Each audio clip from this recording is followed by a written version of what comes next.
ယာတပိတော်သည်တန်တရာမစာ၍ယနေ့တိုင်အောင်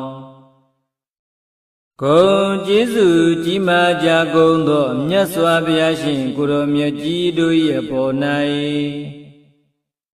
ကာယကံဝစီကံမနောကံသုံးပါးသောကံတို့ဖြင့်ပြမမိသည်ရှိခဲ့ပါသော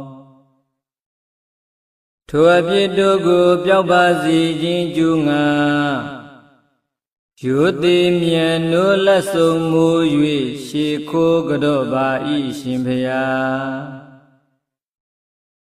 ဘုရားတပည့်တော်သည်တန်တရာမစာ၍ယနေ့တိုင်အောင်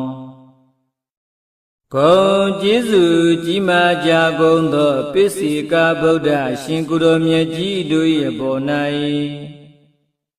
ကာယကံဝစီကံမနောကံသုံးပါးသောကံတို့ဖြင့်ပြမမိသည်ရှိခဲ့ပါသော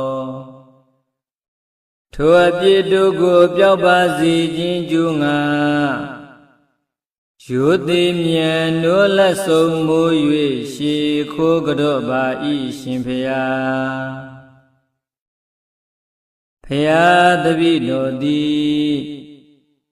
တန်တရာမစာ၍ယနေ့တိုင်အောင်